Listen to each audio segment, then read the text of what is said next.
Oke, udah kumpul semua. Kita mulai aja untuk webinar kita pada hari ini. Jadi, selamat datang ya Bapak Ibu sekalian. Senang sekali pada hari ini, hari Rabu, ya tanggal 7 Agustus 2024. Jadi kita udah masuk di bulan Agustus. Tidak terasa ya.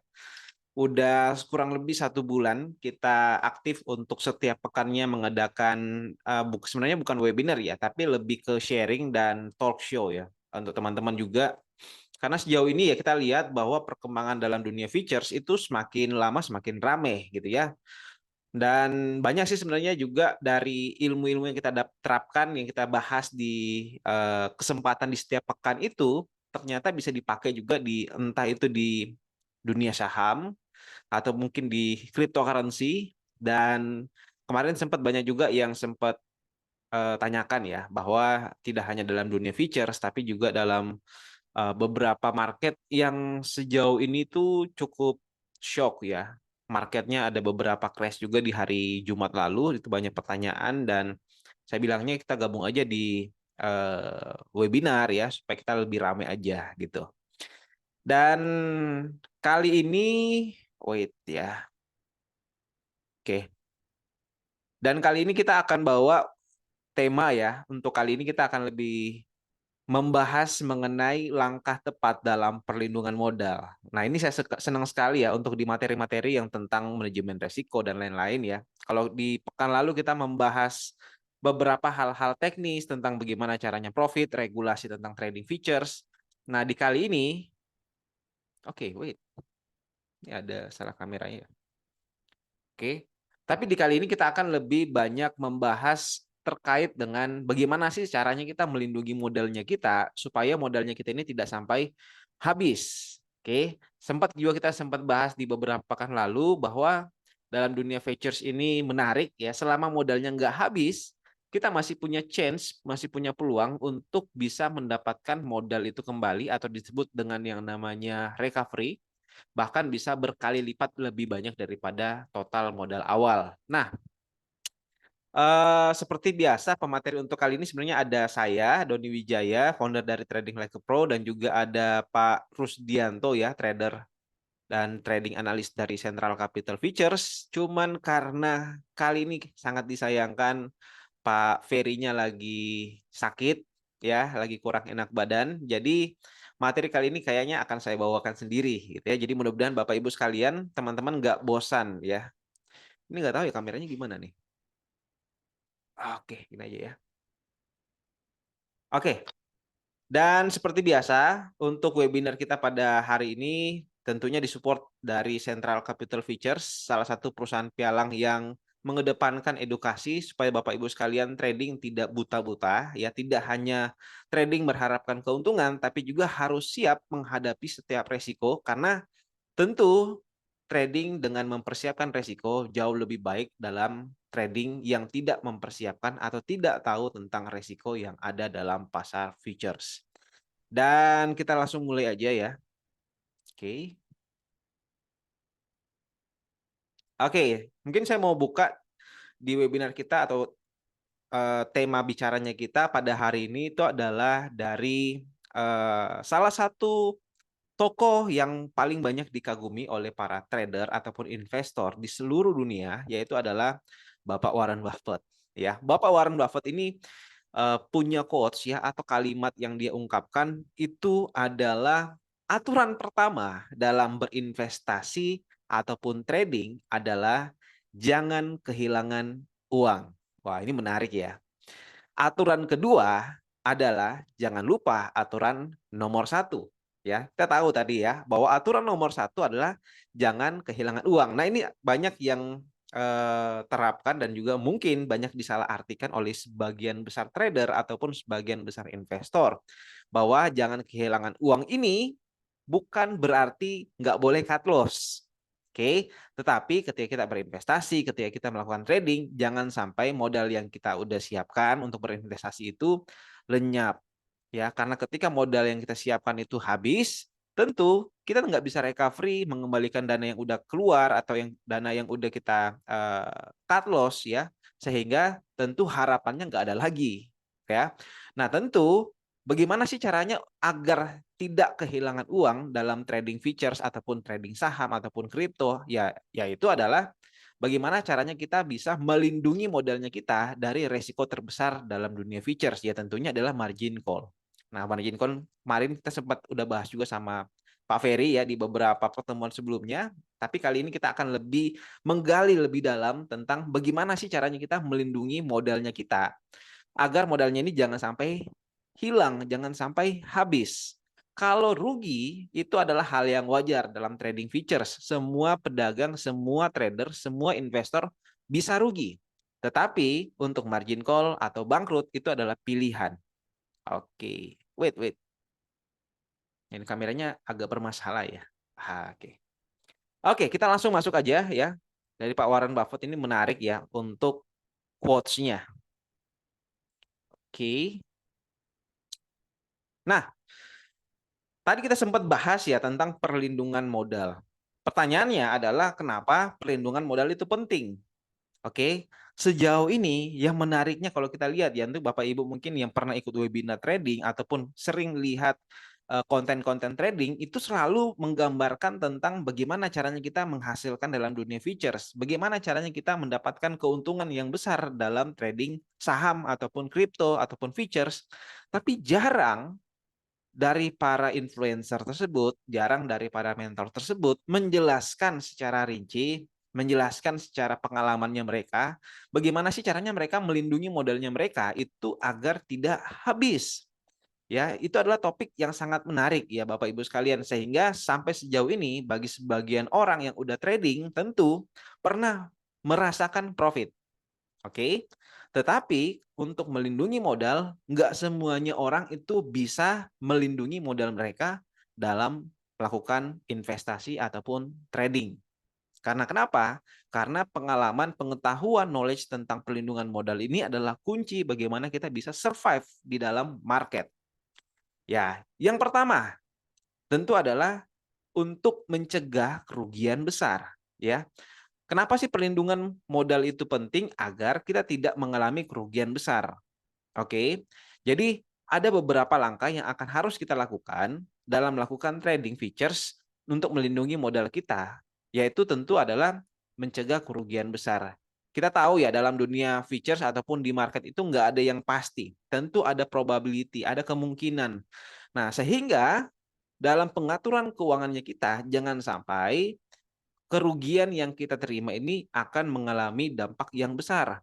Tentu kalau misalkan resikonya ini terlalu besar, wait, oke mati lagi dia nih. Kerugiannya terlalu besar, ini akan berdampak kemana? Dampaknya akan ke psikologi lagi ya, dan yang akan kita bahas ya nanti sempat psikologi market juga seperti apa sekilas ya. Yang kedua, kenapa perlindungan modal itu penting? Karena kesempatan untuk bertahan di pasar. Ya, seperti tadi yang saya sampaikan bahwa kalau dalam trading futures ini menarik karena resikonya ini terbatas ya sampai nol doang ya resikonya kita, tetapi profitnya ini bisa tidak terbatas, bisa 100%, 200%, 30% ya, 500%, 1000% itu bisa ya. Tetapi ketika kita tidak bisa melindungi modalnya kita, ya tentu ini akan menjadi sulit dan kebanyakan trader, kebanyakan investor justru membatasi profit mereka. Ya, ada kebalikannya nih. Sehingga kalau disebut kemarin sama Pak Ferry ya, kebanyakan trader di Indonesia itu takut untung ya, bukan takut rugi lagi tapi takut untung sehingga mereka kebanyakan membatasi profit yang mereka dapatkan. Tetapi kalau resiko jangan dibatasi gitu ya. Nah, itu. Yang ketiga, nah, ini adalah menghindari margin call. Tentu, kalau kita dalam trading futures masuk, yang harus kita hindari adalah kalau kita nggak bisa melindungi modal kita, yang terjadi adalah margin call. Ya, dan ini paling banyak dialami oleh para trader ya.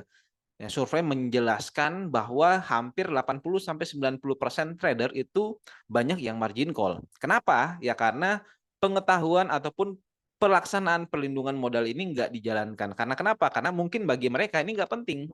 Yang paling penting adalah bagaimana caranya kita profit. Tetapi paling banyak nggak mengerti bahwa perlindungan modal itu adalah hal yang paling utama. Oke. Nah, kita coba lanjut lagi ya. Nah, ini kita akan bahas sedikit ya tentang psikologi trading dan perlindungan modal itu apa aja sih dampaknya ya. Secara psikologi, psikologi trading itu merujuk pada keadaan mental dan emosional yang mempengaruhi keputusan trading, teman-teman.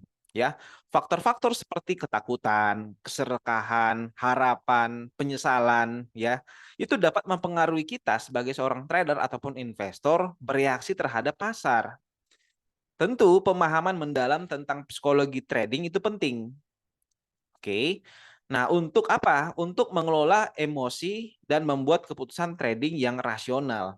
Nah, ini menjadi menarik ya, bahwa mungkin Bapak Ibu ya ataupun kita sekalian ya, kalau di pribadi saya sendiri, trading itu pasti pernah mengalami ketakutan, keserakahan, harapan dan penyesalan ya. Contohnya ya, ketika kita ingin masuk dalam trading futures ya, kita lihat di marketnya ternyata datanya bagus, data ekonomi bagus, ya kita buru-buru untuk ambil posisi. Karena kenapa? Karena kita takut ketinggalan momen. Nah, itu sering sekali terjadi. Ataupun keserakahan.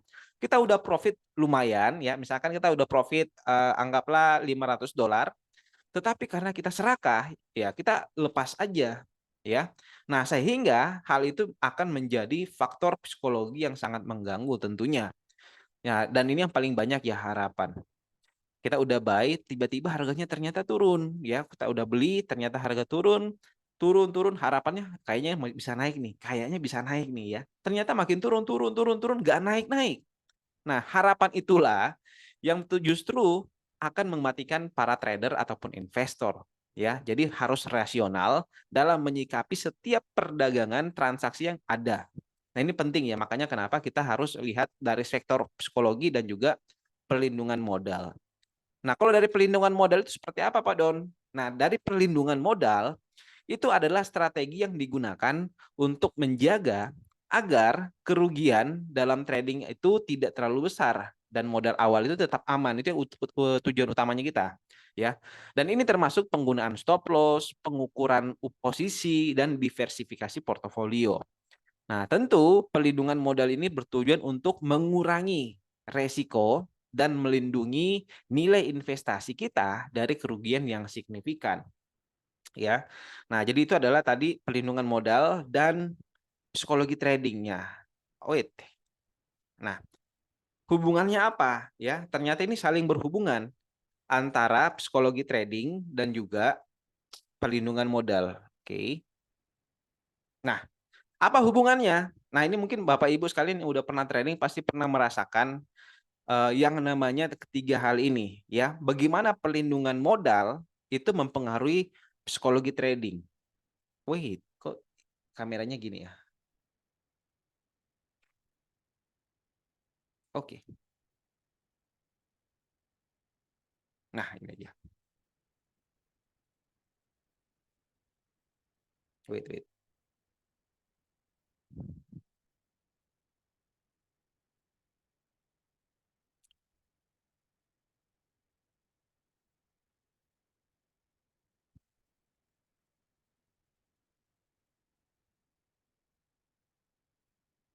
Oke.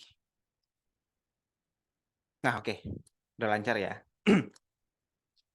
Yuk, kita lanjut yuk.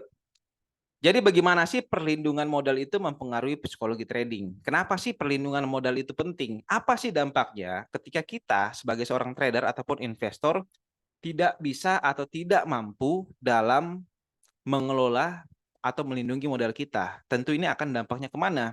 Dampaknya adalah ke psikologi trading tentunya.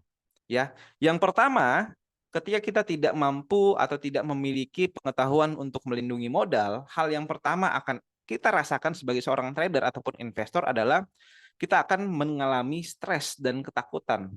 Ya, hampir sebagian besar trader yang udah pernah trading dan malas trading lagi. Ya karena kenapa? Karena kita maunya cari duit tapi stresnya tinggi sekali. Ya, kenapa bisa dampaknya ke stres? Karena kita tidak memiliki pemahaman dan tidak juga mempraktekkan yaitu perlindungan modal.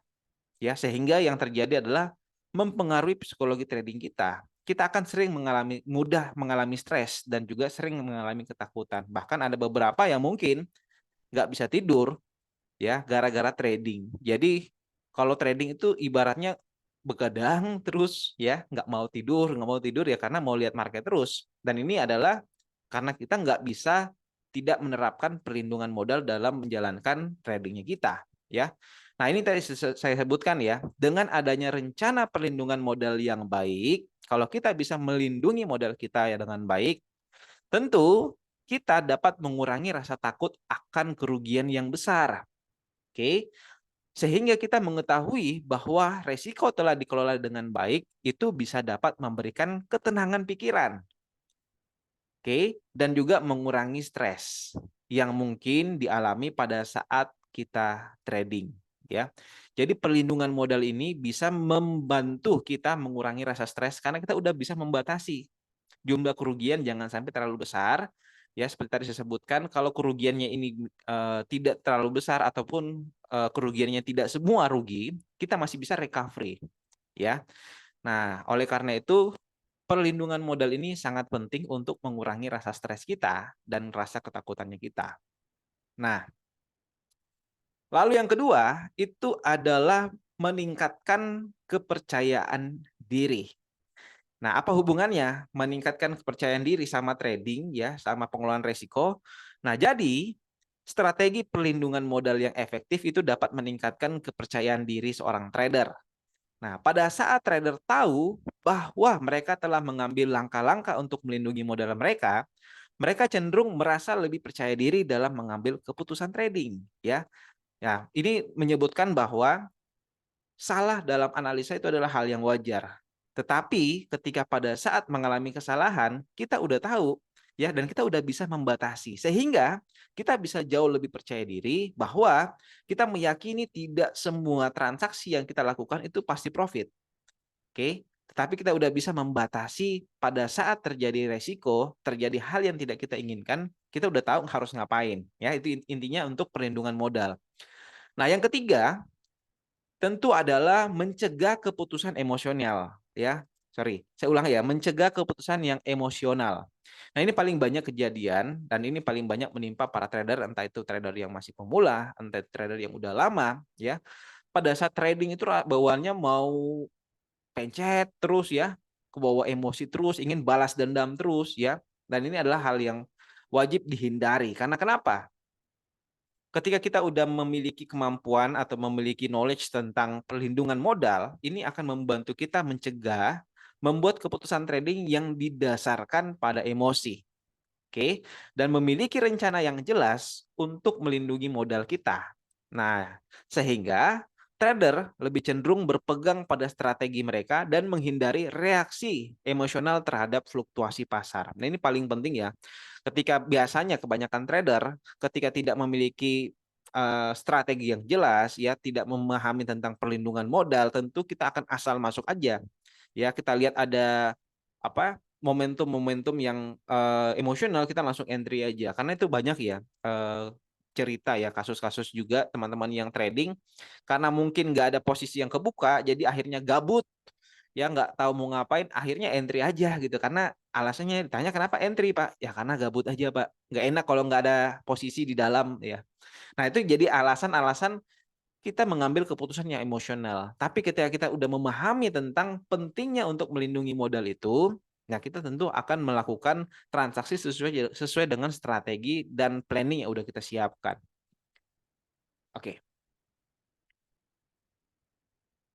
Nah, lalu apa sih strategi perlindungan modal dalam trading futures? Ya, di sini sebenarnya bagiannya Pak Ferry ya, tapi saya lanjut aja, Bapak Ibu sekalian, karena, wait, nah ini.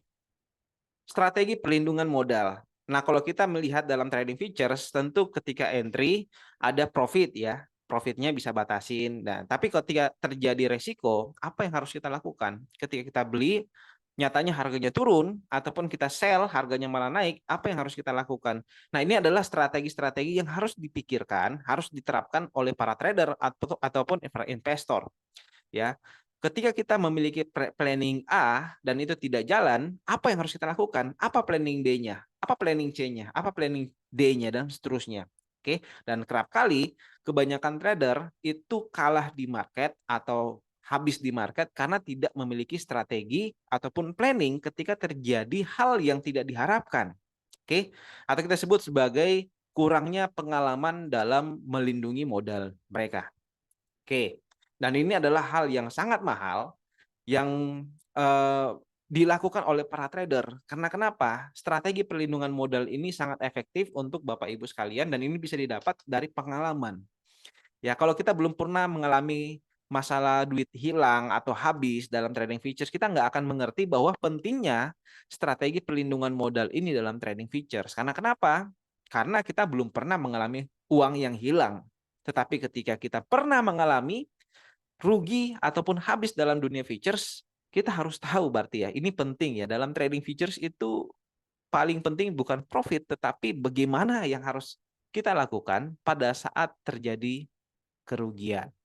Nah, hal yang pertama, ketika terjadi hal yang tidak diharapkan atau terjadi floating loss, yaitu adalah pertama. Jadi ini saya nggak jelaskan secara detail ya Bapak Ibu sekalian, karena ini cukup panjang. Nanti kita akan masuk di sesi diskusi aja. Yang pertama itu adalah stop loss. Pada saat kita beli, buy, harganya turun, hal yang paling sederhana adalah kita stop loss. Kita batasi kerugiannya kita sampai berapa. Ya, idealnya kebanyakan itu menggunakan stop loss idealnya 1-2% dari modalnya mereka. Misalkan kita memiliki modal itu let's say 10.000 US dollar. Berarti 10.000 US dollar kita batasi kerugiannya 1% berarti 100 dolar. Oke, berarti setiap kali entry kita batasi kerugian 100 dolar atau 1 juta rupiah. Oke. Dan ketika kita lihat resiko terburuknya apa nih sampai habis, berarti kalau kita pakai resiko 1%, berarti kita harus rugi 100 kali berturut-turut baru modalnya habis. Nah, tentu ini akan sulit ya. Karena trading futures itu atau trading di saham ataupun di kripto itu adalah menggunakan probability, kemungkinan. Kemungkinannya berapa? 50-50. Kemungkinannya gede nih. Ya. Nah, pertanyaannya bisa nggak kita salah atau kalah dalam 100 kali berturut-turut? Tentu ini susah. Nah, kenapa bisa banyak yang rugi dalam trading futures? Ya karena nggak menerapkan hal ini. Ya, kita lihat bahwa trading profit, justru profitnya yang dibatasi. Profit anggaplah 100 dolar, kita lepas. Setiap profit 100 dolar dilepas. Tetapi ruginya sampai 500 dolar, 2.000 dolar, 5.000 dolar tidak dibatasi, maka itulah yang menyebabkan dananya habis. Ya, menarik ya dalam trading futures ya. Makanya kemarin sempat disampaikan juga sama Pak Ferry bahwa orang Indonesia itu lucu ya, trader itu lucu karena mereka takutnya bukan takut rugi, tapi takutnya untung. Yang dibatasi itu adalah profitnya, tetapi kerugiannya itu tidak dibatasi. Nah, itu yang pertama. Yang kedua, pada saat kita salah masuk di market, yang harus kita lakukan tentu adalah ya bisa menggunakan averaging. Tetapi harus saya sampaikan untuk Bapak Ibu yang menerapkan teknik averaging itu adalah teknik yang diperuntukkan hanya untuk trader-trader yang memiliki modal yang besar atau modal tambahan. Oke, karena penggunaan averaging ini adalah menambah posisi yang searah. Ibaratnya kalau kita beli barang, kita tambah barangnya lagi. Oke, gimana kalau makin turun lagi? Ya kita beli lagi. Dan menariknya dalam trading futures, karena produk-produk dalam trading futures itu nggak pernah nol. Nah, jadi kalau ibarat kata kita beli aja turun, beli lagi, turun, beli lagi, turun, beli lagi, ya pasti endingnya akan naik. Pertanyaannya kita nggak tahu ya sampai kapan naiknya. Nah, oleh karena itu pentingnya untuk melakukan position sizing. Position sizing itu adalah kita jangan sampai seperti disampaikan Pak Ferry dulu ya beberapa webinar yang lalu, jangan sampai pengambilan posisinya ini berdekatan ya. Kalau bisa kita pakai position sizing ya, misalkan 10 poin atau 20 poin kita buy lagi, turun lagi 20 poin buy lagi ya. Nah, itu seperti itu adalah position sizing. Jangan sampai pada saat 1 poin, 2 poin, 3 poin baru ditambah lagi posisinya, tambah lagi posisinya, tentu ini position sizingnya itu jelek. Oke. Nah, itu tadi disebutkan seperti averaging itu wajib untuk teman-teman yang memiliki modal yang gede ya. Tapi kalau modalnya terbatas, averaging ini agak nggak direkomendasikan ya. Karena kenapa? Karena ketika semakin besar posisi yang ada di market, yang terbuka di market tentu akan memberatkan yang namanya biaya jaminan. Nah, itu. Dan resikonya juga semakin besar ketika harganya tidak searah ya. Lalu yang ketiga, ada yang namanya hedging. Hedging ini adalah kuncian. Jadi kalau misalkan kita beli, tiba-tiba kita melihat, aduh kayaknya harganya akan turun nih. Ya, atau pada saat harganya tiba-tiba turun drastis, kita bisa melakukan hedging. Nah, hedging ini hanya untuk kondisi kita melindungi nilai. Oke. Nah, salah satu hal yang membuat kita melakukan hedging tentu ada yang pertama kita melihat ada potensi pergerakan harga yang cukup besar seperti data-data fundamental. Jadi sebelum marketnya rilis, ya mungkin 3 jam atau 4 jam sebelum data rilis, data-data high impact yang bisa berpengaruh besar terhadap market tersebut, ya kita hedging dulu, kita kunci dulu, ya. Atau kalau nggak mau ribet ya di stop loss aja deh gitu ya. Tapi kalau sayang itu kan nanti lihat bagaimana perkembangan ya boleh di hedging, ya. Jadi tipikal untuk hedging ini adalah tipikal yang sementara. Lalu yang keempat itu adalah holding.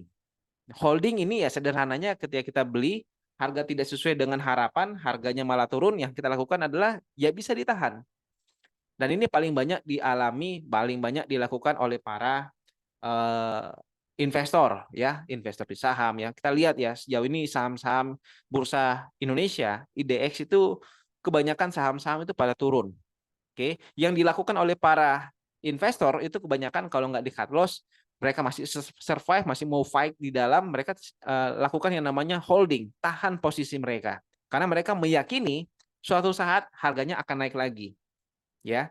Nah, jadi seperti itu ya untuk di strategi ketika terjadi hal yang tidak diharapkan dalam trading futures. Dan tentunya hal ini dilakukan dengan perhitungan, dengan analisa yang matang. Jadi tidak harus dijalankan semua ya, tapi kita harus pilih. Dan yang terakhir adalah switching. Switching ini paling banyak digunakan oleh para trader yang menganut paham teknikalis. Ya, kita lihat trading itu berdasarkan tren. Biasanya kita trading pada saat trading yang trennya itu misalkan lagi turun ya. Jadi pada saat turun kalau di trading futures kita sell. Nah, tetapi ada kalanya kita tarik garis tren, ternyata trennya udah berbalik. Ya, udah berganti dari tren turun menjadi tren naik. Yang kita lakukan adalah melakukan switching. Yang awalnya kita sell, kita ganti dengan posisi pembelian. Jadi sell-nya kita lepas, kita ganti dengan posisi buy. Kita mengharapkan harga menjadi naik, ya. Jadi itu adalah strategi yang bisa kita lakukan pada saat terjadi yang namanya resiko di market, ya. Menarik ya. Oke, wait. Oke. Nah, ini saya coba mau kasih gambaran ya. Nah, ini dari akunnya Pak Ferry, saya izin ya Pak Ferry. Nah, ini laporan keuangan dari Pak Rusdianto trading di Central Capital.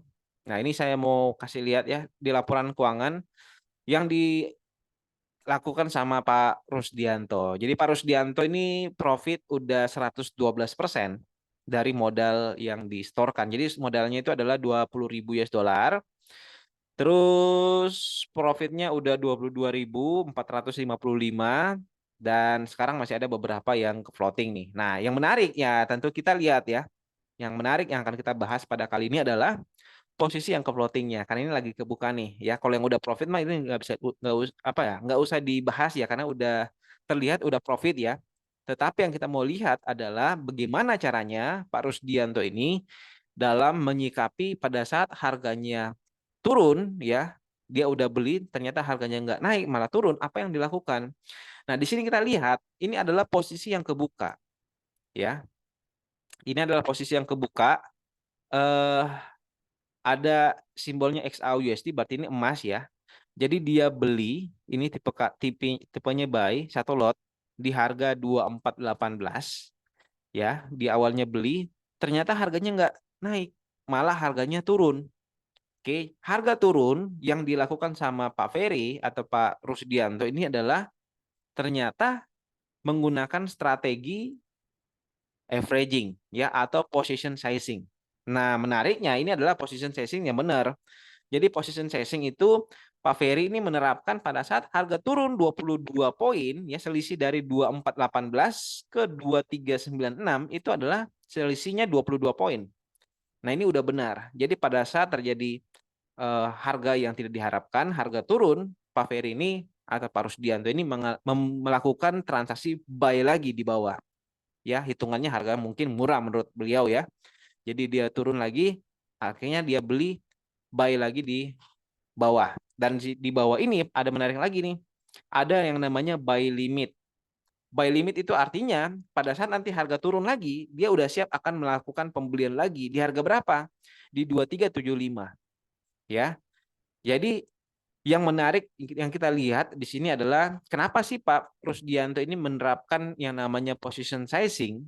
Ya karena pertama mungkin dari jumlah modalnya ini modalnya agak gede ya. Makanya kenapa Pak Rusdianto ini berani mengambil posisi yang manajemen resiko yang dimana menerapkan averaging. Oke. Jadi pada saat turun beli lagi, turun lagi buy lagi. Tentu ini dengan dasar perhitungan dan analisa yang udah dipertimbangkan ya. Oke, ini kita lihat ya. Nah, ini adalah menariknya dari mana kita bisa tahu Pak Ferry ini atau Pak Rusdianto ini melakukan oversizing, position sizing ya dari dalam tradingnya. Kita lihat dalam histori transaksi yang udah dilakukan sama Pak Rusdianto, di sini kita bisa lihat historinya dari price. Ternyata transaksinya ini rata-rata tidak ada yang berdekatan. Dan ini bagus ya untuk Bapak Ibu sekalian yang ingin menerapkan posisi averaging. Ya, kebanyakan yang kita lihat teman-teman yang melakukan trading menggunakan averaging itu berdekatan terus tuh. Misalkan 2407 buy, turun 2406 buy, ya. 2404 buy ya. Tapi kalau untuk di akunnya Pak Rusdianto ini menarik dan ini udah benar untuk position sizingnya atau caranya Pak Rusdianto ini averaging ya pada saat 2407 dia buy ya pada saat harga nanti di 2391 baru dia buy. Jadi selisih antara harga ini pembukaan ini itu tidak berdekatan ya. Jadi ada jarak, ada space yang harus dipertimbangkan yang beliau perhitungkan untuk entry ya. Jadi itu adalah tipikal contoh ya untuk Bapak Ibu sekalian yang ingin mencoba ya silakan tanya sama Pak Rusdianto ya bagaimana cara position sizing atau mungkin kalau mungkin Bapak Ibu tertarik untuk di mentoring sama Pak Rusdianto ya mumpung akunnya ini gede banget ya yang ingin seperti ini juga nanti bisa chattingan sama Pak Rusdianto. Ada nggak di sini Pak Rusdianto? Ada Pak. Ada ya. Ya nanti bisa chatting aja sama Pak Rusdianto atau ada yang mau tanya sama Pak Rusdianto nanti boleh ya. Kok bisa ini Pak akunnya bertambah 112% tradingnya di gold padahal goldnya pada turun ya. Kok bisa gitu ya bisa dapat profit segitu. Oke. Dan sesi hari ini kita selesai. Kita masuk untuk sesi tanya jawab. Mungkin Bapak Ibu sekalian yang ada pertanyaan, oke, tentang trading features, monggo, boleh. Ada yang pertanyaan?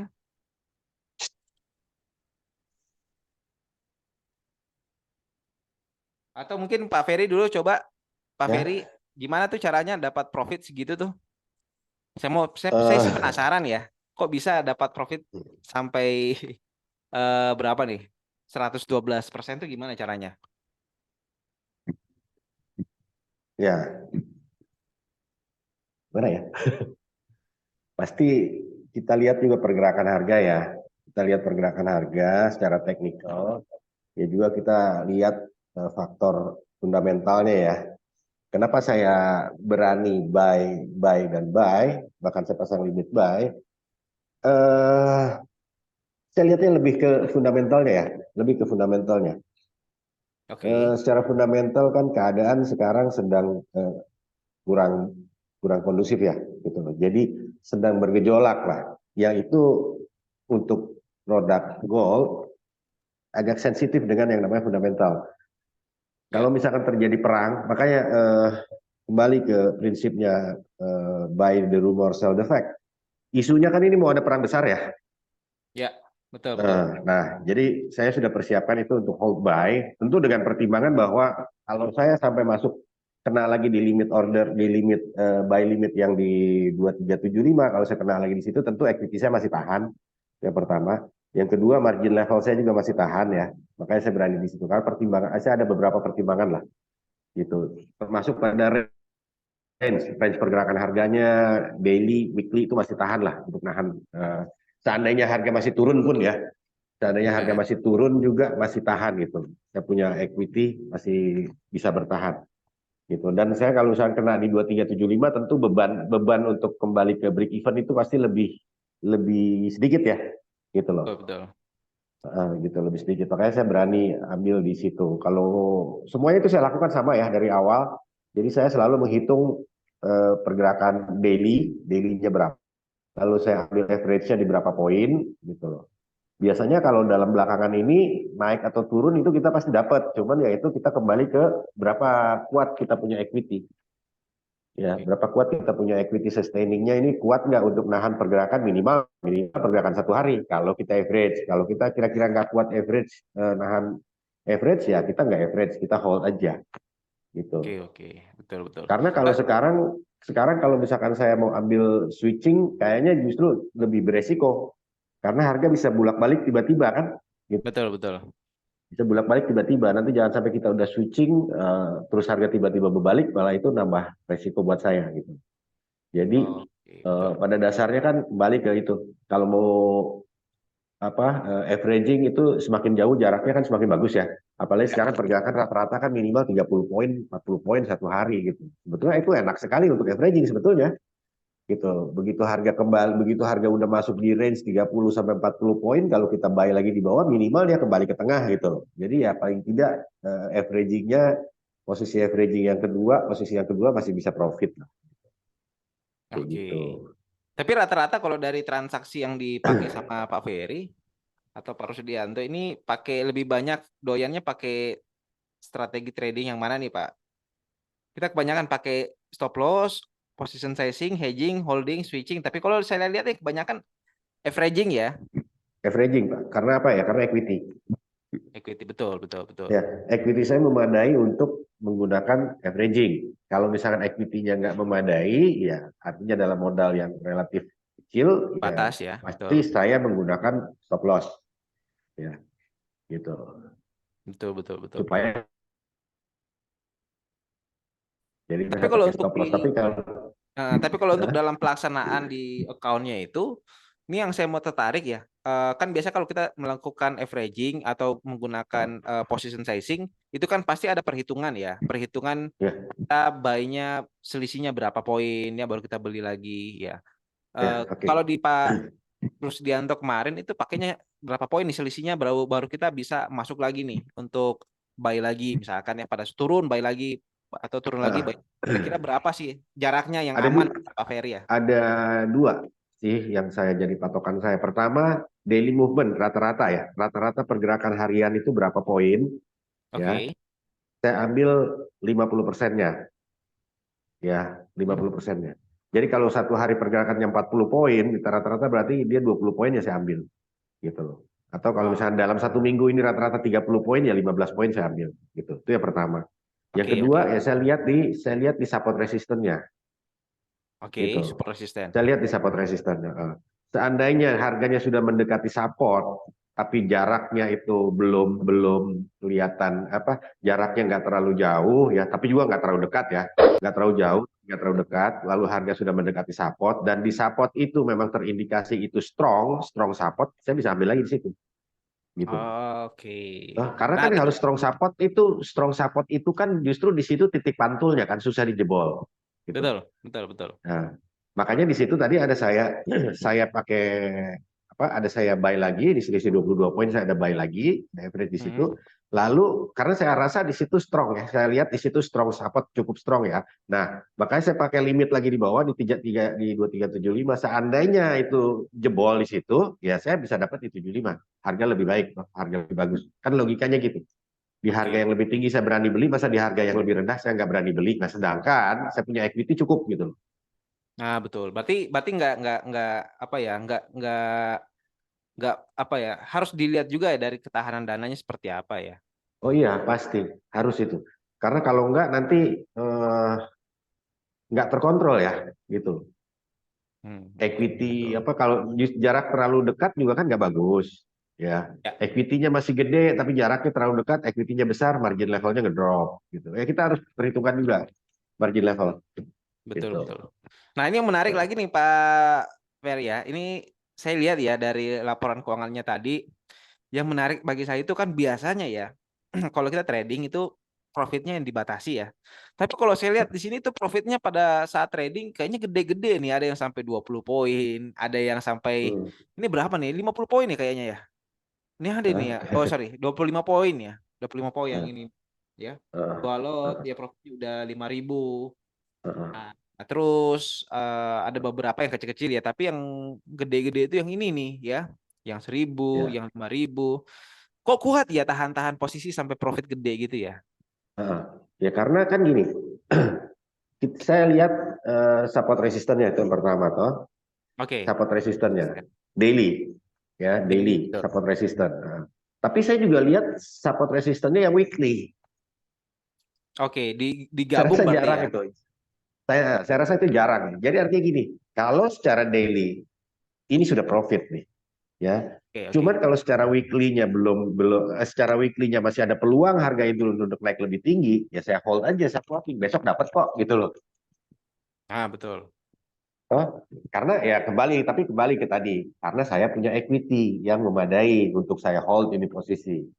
Ya, walaupun saya sudah profit nih, Ya, oke, betul betul. tapi saya bisa dapat peluang profit yang lebih besar, ya saya hold posisinya sampai besok deh gitu. Jadi dengan pertimbangan itu tadi, dengan pertimbangan kalau saya hold sampai besok, peluang Hmm. untuk saya dapat lebih tinggi itu ada, terbuka cukup lebar gitu loh. Ya, Ya, betul cuman betul. saya nggak rekomen kalau di floatingnya di hari Jumat ya saya nggak rekomen itu sehingga di Oke. floating Sabtu Minggu gitu ya. Takutnya hari Sabtu atau hari Minggu pas market close terjadi sesuatu yang sifatnya Yep. Ya, fundamental betul gitu. betul. Nanti yang terjadi malah anti klimaks gitu loh. Jadi saya nggak rekomen gitu kalau floating di hari Jumat. Ah, betul. Ya kecuali terpaksa ya. Kecuali terpaksa atau minusnya gede ya kan. Bagaimana mau di cut loss gitu kan ya itu lain cerita itu gitu. Betul betul betul. Ya, tapi kalau Gitu. untuk kalau dari penggunaan ini saya tanya ya, sebelum jadi teman-teman mungkin sabar sedikit atau mungkin oh ya saya tanya sebentar dulu ya. Di Pak Ferry saya tertarik ya karena untuk di position sizing, averaging kan resikonya ini bisa menyebabkan jaminannya gede ya. Ya. Nah, ada nggak batasan-batasan tertentu sampai kayaknya kita nggak akan averaging lagi, kita cut loss posisinya atau kita Ah, tetap Pak Ferry memang udah niatkan sampai all margin nih kita averaging nih atau gimana ah. Ada. Jadi tetap saya pasti menghitung equity ya. ya. Itu aja yang harus dihitung itu equity dan margin level. Equity dan apa efeknya terhadap margin level kalau misalnya menambah posisi. Kalau misalkan dengan efeknya kalau saya tambah posisi lagi efeknya membuat drop margin level sampai di bawah 500, ya saya nggak bakalan average. Nah, betul betul betul. Saya nggak bakalan average. Pasti kita harus kasih limit ya. Pasti semuanya ada batasnya gitu kan. Gitu. Tapi ya tentu juga diselaraskan dengan apa yang kita analisis. Kalau kita analisa harganya bakal sampai sini habis itu lalu mantul, kita akan kembali lagi ke atas. Jadi minimal minimal dari beberapa posisi yang di average, minimal Ya. itu ada yang profit, Pak, gitu aja. Nah, betul. Minimal ada yang profit untuk menguatkan equity ya.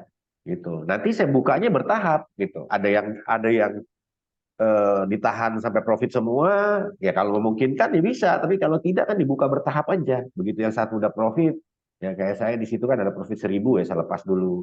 Nanti ada profit lagi yang kedua 1.000 ya saya lepas lagi gitu. Bertahap gitu. Oke, Tapi menarik ya. tentu dalam pengambilan posisi pun ya itu yang harus kita hitung. Nah, Margin berarti level. Kalau saya ambil posisi lagi, equity kan tetap. Kalau saya ambil posisi lagi, equity itu akan tetap. Tapi margin akan turun kan? Free ya, ya, margin ya. Free betul margin betul. akan turun 1.000. Lalu margin level juga akan turun.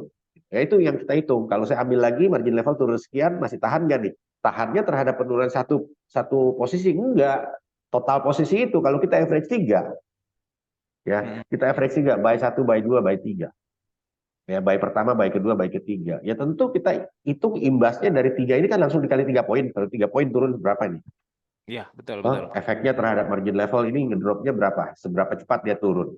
Gitu. Betul betul. Oh, Oh, kalau berarti misalkan penurunannya kira-kira terlalu cepat, terus ada juga bakal ada apa namanya data rilis yang sifatnya high impact atau apa? Ya saya sih nggak rekomen ya. Ya, ya. Kecuali memang dananya gede sekali, karena itu lebih banyak unsur spekulasinya di situ, Ah, gitu. betul. Kecuali Berarti dananya intinya memang intinya kalau di penggunaan averaging berarti kuncinya adalah di margin level ya. Berarti di pengelolaan modal ya, lagi ya. ya, karena itu pasti mukul ke margin level ya. Itu udah Betul. otomatis. Begitu kita ambil begitu kita tambah satu posisi, margin level drop. Nah, Hah? betul. Harga turun lagi, otomatis margin levelnya lebih ngedrop. Betul nggak? Betul, betul. Nah, Saya setelah itu setuju, kita setuju, tambah setuju. lagi, setelah itu kita tambah lagi satu posisi lagi, tambah ngedrop lagi marginnya. Kan gitu margin levelnya. Betul. Nah, cuman kan saya juga punya perhitungan tertentu bahwa sampai titik ini minimal posisi yang terakhir ini bisa profit. Pas profit kita lepaskan otomatis margin levelnya naik Ya, lagi betul. gitu loh. Ya kan, dengan harapan naik lagi lebih kuat dari sebelumnya gitu. Nanti kalau dia naik ke posisi kedua bisa profit ya margin levelnya naik lebih tinggi lagi. Nanti posisi Lagi, ketiga betul. kalau nggak bisa profit ya itu kembali ke kita. Mau kita hold atau kita cut loss ya terserah. Kita udah dua posisi sudah profit. Artinya Nah, kita dapat betul. dua, hilang satu, masih untung satu kan gitu. Betul, betul. Jadi menarik ya. Jadi mungkin ya untuk gambaran teman-teman juga yang lagi trading ya, ketika ingin mencontoh atau mencontek dari strategi dari Pak Rusdianto ya dengan account yang udah bisa lumayan ya, ini gede, lumayan gede ya, 112%. Nah, tentu eh, contekannya ini jangan cuma tekniknya yang dicontek, tapi juga perhatikan dari equity-nya atau modal yang dipunya. Jangan sampai kita ikutin cara strateginya, tetapi ketahanan dananya nggak kuat, modalnya nggak sama. Nah, ini tentu akan berbeda hasilnya, ya. Dan ini banyak teman-teman juga yang sering gitu ya, Pak Fer ya. Ya, Mencoba trading ya menggunakan metode tertentu ya, mengikuti mungkin dia kita sebut mentornya, tetapi dengan kondisi equity yang berbeda. Nah, sehingga ini hasilnya berbeda. Jadi mentornya profit, masih jalan profit, sehingga yang ikutin ini udah nggak kuat ya, akhirnya apa posisinya berantakan. Nah, itu. Makanya saya bilang juga sama beberapa teman-teman juga dalam trading, ketika kita melihat tradingnya atau sosok yang kita ikutin itu seperti apa, ya jangan cuma contek metodenya, strateginya, manajemen resikonya, tapi juga perhatikan modalnya berapa gitu ya.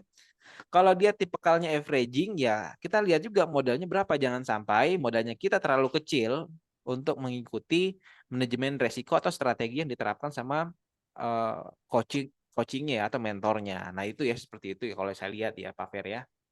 ya. Karena modal itu kan pengaruh ya, pengaruhnya besar sekali ya. Berapa nilai yang ditanemin itu pengaruhnya sangat besar sekali terhadap strategi apa yang mau kita gunakan gitu loh. Betul, betul. Ya, contoh kayak saya punya di sini kan account 20.000 ya, kita bisa profit 112% ya, belum satu bulan. Tapi dengan equity yang berbeda, ya belum tentu sama hasilnya, gitu. Betul. Belum tentu sama.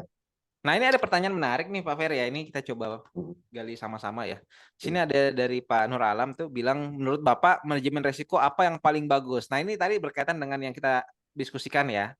Nah, dari manajemen resiko kan ini ada beberapa ya, ada stop loss, position sizing atau averaging, hedging, holding dan switching.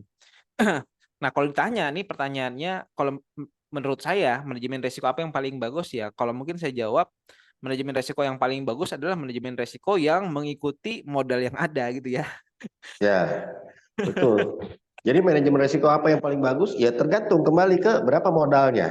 Betul, betul. Nah, Ya, itu yang itu penting nih. dulu, itu yang pertama. Itu yang pertama, berapa modalnya?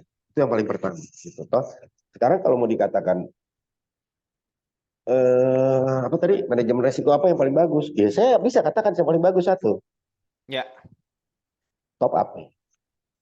kalau averaging ya.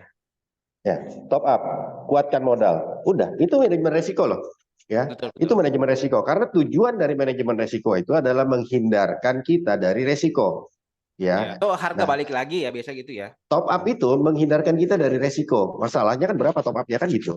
Gitu. Betul, betul. Ya, gitu. Karena apa? Manajemen resiko yang lain itu, ya bisa mengakibatkan resiko yang lain lagi. Tapi top up itu kalau memang cocok nilai yang di top up itu tidak mengakibatkan resiko lagi. Hold aja posisi masih tahan. Artinya yang posisi tadi apa manajemen resiko yang holding tadi itu Ya, bisa dijalankan itu. Hold aja posisi kan ada orang yang sukanya hold posisi ya, ya betul, betul nggak? betul.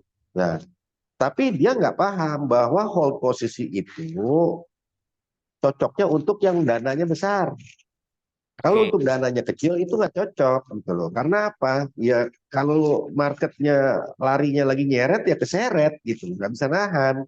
Nah untuk menguatkan posisinya untuk holding tetap holding ya dia harus inject, dia harus top up gitu loh. Ya jadi menurut saya top up itu salah satu manajemen resiko karena bisa menghindarkan kita dari resiko. Harga pasti kembali kok, pasti kembali. Itu sudah Betul, bisa dibuktikan. Itu sudah bisa dibuktikan. Pertanyaannya adalah dananya kuat apa enggak? Itu pertama. Yang kedua, sabar nggak nunggunya? betul, Dananya betul. kuat, tapi sabar nggak nunggunya? Kadang-kadang nggak sabar nunggunya, entry lagi, ya itu nambah resiko. Itu pertama.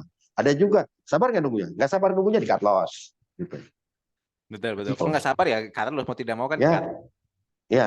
Jadi intinya kan dananya kuat dan sabar nggak? Harga pasti kembali. Orang yang dulu bilang harga harga tertinggi ya all time high-nya emas itu dulu di 2021. Betul Betul, ya? Nah, betul. Sekarang terus udah harga 2.400-an nih nah, kayaknya. terus habis itu harga jatuh sampai 1.600, 1.500, 1.400, 1.300, 1.200, bahkan sampai 1.084. Betul, Wah, nggak bakalan balik harga. Nyatanya sekarang 2.400, hampir 2.500 malah sempat 2.483 toh tertingginya. betul, betul. Artinya harga kembali kan? Oke, lama, betul. Tapi uang nggak hilang. Betul, betul. Benar nggak? Hanya floating Uang nggak aja. hilang. Betul. Ya, wah, iya tapi harga jatuhnya banyak ya di situ lah tadi saya bilang sustain nggak dananya gitu loh. Toh, jadi pilihannya ada dua, mau rugi waktu atau rugi uang. Kalau ruginya uang, top up aja. Betul, betul. Toh, tapi kalau nggak mau top up, terus manajemen resiko pun terbatas, ya itu bisa resiko rugi uang, ya gitu. Ya, mas saya manajemen resiko itu terbatas karena apa? Ya karena modal, karena semua manajemen resiko itu butuh modal, betul nggak? Betul, Averaging betul. butuh modal, kita nambah posisi lagi kan butuh modal pasti. Switching juga butuh modal, kita cut loss satu, kita buka lagi baru, butuh modal. Ya, mau kita hold, kita juga butuh modal. Modal kita sustain atau tidak, gitu loh. Benar ya? Betul, betul. Menarik ya, menarik ya. Ya. Jadi semuanya itu memang berhubungan dengan capitalnya berapa, modalnya berapa, equity-nya berapa, gitu loh. Ya baru kita Betul. coba untuk menggunakan manajemen risiko yang tepat. Tapi kalau yang lebih aman, manajemen risiko, ya itu. Gitu. Kalau mau hold ya, mau hold posisi, saya yakin ini posisi saya ini pasti profit nih. Cuman ini harga lagi turun dulu melawan kita, sehingga perlu di top up. Ya Betul, gitu betul. sehingga perlu di top up ya top up aja karena harga pasti kembali apalagi di keadaan seperti sekarang di mana harga lagi volatility-nya lagi tinggi ya artinya kalau naik atau turunnya kita masih bisa dapat ya Ya, cuman ya kembali ke tadi equity-nya ada apa enggak. Makanya saya berani sampai 3 posisi dengan selisih sekian itu satu lot itu kan udah 30 juta tuh kalau kena satu lagi ya iya kan betul. margin requirement-nya udah 20 juta tuh kalau kena yang 75 berarti kan 30 juta dengan Betul. Tapi modal kalau 400 profitnya gede, segede itu ya ya. lumayan bisa tahan aja gitu kan. Ya, sekarang kan dengan rasionya kan begini. Dengan 2 posisi di situ ada floatingnya kan sekitar 5.000 lebih ya, Ya, ya kan? 5.000 lebih. Sekarang kayaknya udah lebih kecil itu floatingnya kayaknya deh. ya, ya betul. Udah naik naik Kayaknya lagi sekarang kan. udah mulai naik kan? Kayaknya sekarang udah lebih kecil floatingnya. Nah, sekarang kan floatingnya udah tinggal 2.000, 2.600-an gitu loh. Oh, nah itu karena apa? Karena ada equity. Karena tidak ada Betul, equity, saya juga nggak berani. betul, Ya, betul. kalau nggak ada equity saya juga jelas nggak berani gitu loh. Terlalu beresiko, terlalu risky. Tapi ya kembali tadi apa dengan volatility yang begini tinggi, harga floating itu bisa terjemput di hari yang sama kok. Ya, paling nggak 2 hari lah mungkin gitu. Nggak ada masalah. Yang penting kan nggak rugi. Tapi Betul, kalau betul. tidak ada equity itu yang kita jadi ragu. Kadang-kadang kita jadi ya udah cut loss aja. Ya udah kita lock aja, kita kunci aja gitu. Jadi nggak ada Karena pilihan equity-nya nggak lain. ada. Tidak karena itu tidak ada pilihan. Karena itu tidak ada pilihan lain. Tapi kalau ada equity, kita bisa berimprovisasi dalam manajemen risiko. Ya, kita mau switch, kita mau hold, kita mau average, tinggal kita lihat toh kondisi mana, apa manajemen risiko mana yang paling cocok untuk kondisi yang terjadi saat ini gitu. Nah, Seperti betul. itu gitu. Oke, menarik ya. Ya. Nah, kalau saya ini penjelasannya memang cukup tentatif ya, opsional juga ya pertanyaannya tadi tentang berapa modal manajemen resiko apa yang paling bagus ya. Jadi kalau dari beberapa manajemen resiko, ya kalau mungkin kita memiliki modal yang terbatas, tentu yang paling disarankan adalah yang paling mudah adalah menggunakan stop loss ya. Itu yang paling disarankan ketika kita memiliki dana yang terbatas. Ya, tapi stop loss ini tentu harus dihitung juga nih. Jangan sampai kita asal stop loss, berapa stop loss yang posisi yang udah, jangan sampai udah kegedean profit loss-nya, jadi kita harus terlanjur harus cut loss ya. Tapi penggunaan stop loss yang kita udah hitung ya. Contohnya kita pakai batasan 1-2% dari modalnya kita untuk mengambil resiko stop loss ini ya. Tentu ini akan lama ya, durasi eksistensinya gitu ya, ketimbang kita tidak menerapkan stop loss ya. Tapi ada tapinya. Kalau misalkan kita memiliki ada duit yang lebih ya, kita bisa menerapkan beberapa improvisasi tadi seperti yang disampaikan sama Pak Ferry ya. Ketika terjadi resiko kita bisa menggunakan averaging ya. Averaging ini tadi seperti yang disampaikan sama Pak Ferry, ini bukan rugi material, bukan rugi duit, tapi ruginya cuma di waktu ya. Atau mungkin kita hold ya. Kalau mau yang paling cepat memang adalah averaging, tambah lagi posisi. Di harga murah, harga bawah, tambah lagi posisi. Tapi dengan catatan ketahanan dana, equity-nya, modalnya harus diperhitungkan ya, ditambah ya. Kalau misalkan kurang ditambah ya. Sampai kapan? Ya sampai posisinya terjemput semua. Kalau udah terjemput semua, minimal BEP lah atau kembali modal. Ya itu baru bisa ditarik semua. Tetapi kalau misalkan masih ke floating, ya ini jangan dulu, harus ditunggu dulu, harus sabar dulu ya. Nah, itu yang paling banyak mungkin Bapak Ibu sekalian, teman-teman yang trading atau yang pernah trading, kendalanya selalu kekurangannya pada saat kita nggak tahu trading dalam perlindungan modal, hal itu yang sering terjadi. Oke. Sehingga pada saat kita mengalami trading, pada saat kita mengalami resiko, ya kita nggak tahu nih kok bisa gitu ya. Ternyata kuncinya adalah kita mungkin tidak memperhitungkan dari total equity yang kita punya, modal yang kita punya, sama perlindungan modal atau strategi mana yang kita terapkan, ya.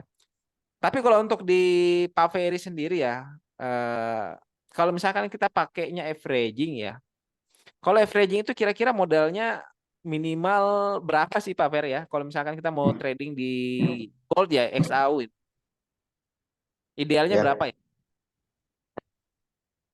eh 200 juta. Oke, idealnya 200 jutaan ya. Iya, volume sih ya. Itu kembali ke volume ya. Betul, betul. Tergantung volume ya. Memang bisa diskalakan tapi tetap beda. Bisa diskalakan tapi tetap beda. Beda. Tetap. Tapi kalau di atasnya itu jauh lebih bagus ya. Ya, jauh lebih bagus. Karena ini kan capital market ya. Makin gede modalnya makin aman gitu loh. Oh, betul, betul. Yang orang-orang bilang katanya orang kaya makin kaya ya, ini salah satunya kayak begini gitu. Mereka kan bisa beli lebih banyak daripada yang lain. Misalnya harga turun turun turun, kalau yang lain cuma bisa beli 3 kali, kalau yang modalnya gede bisa beli 10 kali. Wah, betul ya. Oh, dia turun 10 kali Ya, dia bisa beli 10 kali ya, lebih peluang dia betul. untung jauh lebih besar dong gitu. Strateginya mungkin lebih banyak ya. Contoh misalkan kita beli satu dulu ya, turun lagi kita beli Ya, dua, turun lagi kita beli tiga ya, ya. Kalau modalnya gede, ya, mumpuni ya ya. mungkin bisa seperti Kalau itu. yang modalnya gede, Pak, yang modalnya gede, itu switchingnya pun kita bisa improvisasi. Misalkan contoh kayak gini, tadi kan Pak Doni bilang kalau switching itu posisinya buy, lalu harga turun, kita buy-nya dilepas, Ganti. ganti dengan sell. Oke. Betul, betul. Tapi kalau misalkan posisinya modalnya kuat, itu switchingnya bisa buy-nya satu, nggak usah dilepas. Oh, Dia sell-nya betul. dua, sell-nya dua atau sell-nya tiga. Jadi kalau harga turun, itu yang satu ngunci, yang dua itu cari duit tuh, naikin equity. Toh Oke. begitu nanti dilepas di bawah, di harga naik melebihi buy yang tadi, ya buy-nya baru dilepas. Dapat Nah, dua betul. kali gitu. Betul. Tapi itu yang modalnya gede. Averaging juga kalau untuk yang modalnya capitalnya besar, yang modalnya besar, averagingnya bisa averaging piramid kok. Walaupun saya nggak rekomend ya, Iya, ya. averaging piramid. Averaging Teman itu piramid itu artinya buy buy satu. 1, 2, 3, 4 Buy, sampai 9. nah, buy satu, harga turun misalnya 10 poin, dia buy dua. Betul, betul. Buy turun lagi 10 poin, dia buy 4. Ya, ya. Turun lagi 10 poin, dia buy lagi 8. Bayangkan, begitu harga naik 10 poin saja, yang Betul. 8 Gede ini banget udah dikali profitnya tuh. 10. Yang 8 ini udah dikali 10. Dia naik 20 poin aja, yang bawah dikali 20, yang ketiga dikali 10. 8 kali 20, coba bayangin ya. 8 kali Betul, betul. 20, 4 dikali 10. Betul, betul. Itu gede Bayangin. banget tuh profitnya Tapi tuh. itu, nah itu yang untuk yang modal-modalnya gede ya gitu loh. Itu yang udah Nah, modal-modalnya betul. gede gitu. Itu mereka bermainnya begitu. Makanya mereka sekali profit nggak nanggung-nanggung gitu loh. Ya, Betul, tapi betul. ya jarak tetap jarak averaging itu memang harus diperhatikan antara posisi pertama ke posisi kedua dan posisi ketiga dan seterusnya gitu. Oke. Sip, Makin sip. besar jaraknya, makin besar juga peluang untuk bisa profit gitu loh. Betul. Peluang. Karena ini kan rata-rata toh, averaging itu kan rata-rata. Betul, Jadi betul. di rata-rata tuh posisinya itu. Gitu. Jadi kalau misalnya selisihnya dari posisi pertama ke posisi kedua itu selisihnya 10 poin, maka harga naik 5 poin saja sudah break even. Gitu. Nah kalau Baik. dibagi tiga, ya berarti naik naik 3,5 poin sudah break even. Kayak gitu sih sebetulnya. Hmm, betul. Logis ya. Itu kan untuk rata-rata. Tapi tidak menutup kemungkinan itu semuanya bisa profit. Manajemen resiko itu kan untuk meminimalisir resiko. Betul. Tapi juga tidak menutup kemungkinan itu semuanya bisa profit, juga tidak menutup kemungkinan itu tiga-tiganya bisa nambah resiko. Maka harus diperhatikan itu equity-nya. Betul. Heeh. Ya, gitu. Oke, menarik ya. Mungkin dari sini teman-teman kalau mungkin ada mau tanya-tanya juga ya seputar di pengalaman di tradingan ya di Pak Ferry, silakan ya terkait dengan manajemen resiko ya. Soalnya mungkin sebagian ya semua trader itu tahu caranya bagaimana mengelola pada saat profit. Udah tahu ya. Kalau udah pernah profit, caranya udah tahu ya. Di liquid aja. Tapi pada saat terjadi resiko tidak semua trader ataupun investor tuh siap mengalami ataupun mengelola resikonya mereka. Nah, tapi kalau kita lihat tadi contohnya di Pak Ferry ya, di Pak Rusdianto tadi dari account-nya, ya tentu dia ada planning, ada strategi yang diterapkan dalam pelaksanaan account-nya. Ya, oke mungkin kalau mungkin Bapak Ibu sekalian boleh masuk di kolom chat aja kalau untuk ada pertanyaan ya dari ke Pak Ferry atau mungkin ke saya, silahkan ya. Oke,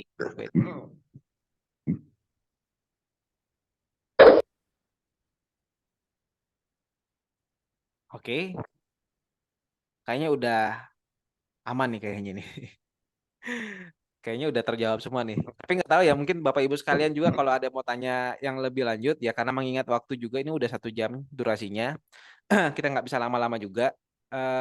Nanti Bapak Ibu sekalian yang terlambat atau yang ketinggalan di beberapa momen dalam percakapan kita ya, dalam webinar kita kali ini nanti bisa nonton siaran ulangnya di YouTube ya. Kita tayangkan tayangan ulangnya di YouTube. Nanti Bapak Ibu bisa nonton kembali ya, lihat kembali seperti apa penjelasan kita dari awal sampai di akhir ya, supaya jangan sampai informasinya dapatnya setengah-setengah ya. Jangan sampai dipikirnya kita wajib untuk averaging ya, ternyata tidak ya.